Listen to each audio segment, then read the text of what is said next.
साल 2019 में राम मंदिर का रास्ता सुप्रीम कोर्ट से साफ होने के बाद अयोध्या में जमीन नया सोना बन गई है। आज यहां देश के अलग अलग हिस्सों से बड़े कारोबारी, धार्मिक संस्थाएं, धर्मगुरु, रियल एस्टेट कंपनियां जमीन खरीद रही हैं। सार्वजनिक विकास की आड़ में प्रभावशाली लोगों ने अयोध्या और आसपास के इलाकों में निजी अचल संपत्तियां खड़ी कर ली।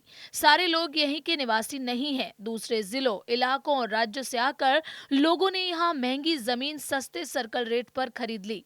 पूरा मामला एक स्कैम से कम नजर नहीं आ रहा है और इस बात की पुष्टि करती है इंडियन एक्सप्रेस की एक रिपोर्ट।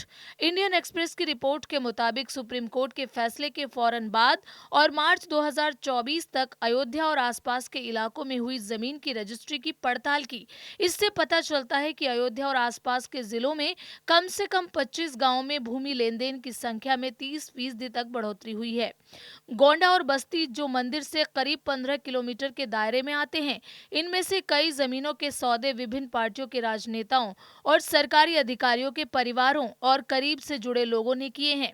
इसमें अडानी समूह, बृजभूषण के बेटे करण भूषण सिंह, लोढ़ा परिवार से जुड़े होबल रियल एस्टेट समूह, Galgotia hotel and resort Delhi जैसे बड़े नाम शामिल हैं।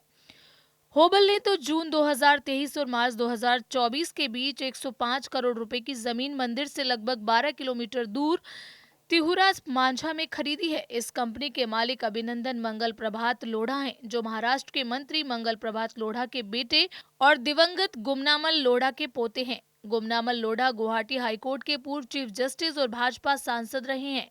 गुमनामल लोढ़ा 1980 के दशक के अंत में राम मंदिर आंदोलन में सबसे आगे थे। इनमें से किसी भी जमीन की खरीद में कोई गड़बड़ी रिपोर्ट नहीं की गई। कुछ खरीदारों ने तो जमीन बेच भी दी है, लेकिन अखबार ने इस बात को प्रमुखता से उठाया है कि अयोध्या में जमीन का सर्कल रेट 7 साल से नहीं बढ़ाया गया है, जिसके आधार पर स्टैंप ड्यूटी तय होती है। इंडियन एक्सप्रेस की रिपोर्ट के मुताबिक यूपी सरकार ने 18 मई 2022 को हाई कोर्ट में दिए गए हलफनामे में कहा कि अयोध्या में सर्कल रेट 2017 से नहीं बढ़ा है।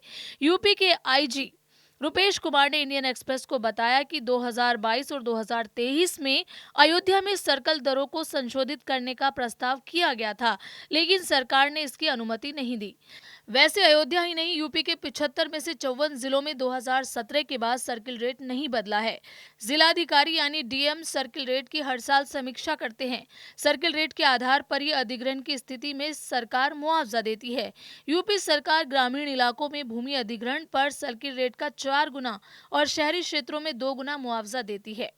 सरकार के सूत्रों के मुताबिक इंडियन एक्सप्रेस ने दावा किया है कि आमतौर पर उन इलाकों में सर्किल रेट यथावत रखने की कोशिश होती है जहां सरकार को किसी परियोजना के लिए जमीन खरीदने की जरूरत हो, ताकि मुआवजे में कम खर्च आए। अयोध्या में यूपी आवास विकास परिषद 18,000 एकड़ का एक नया टाउनशिप बनाने जा रही है। इसके लिए जमीन अधिग्रहण की प्रक्रिया चल रही है। मार्च तक 600 एकड़ की खरीद हो चुकी है और बाकी की अधिग्रहण का काम चल रहा है। अब अयोध्या में सर्किल रेट बढ़ाने के पीछे वजह सिर्फ यही है या कुछ और, इसका जवाब तो सरकार या प्रशासनिक अधिकारी दे सकते हैं, लेकिन बीते 7 सालों में सर्किल रेट ना बढ़ाना कहीं ना कहीं सवाल तो खड़े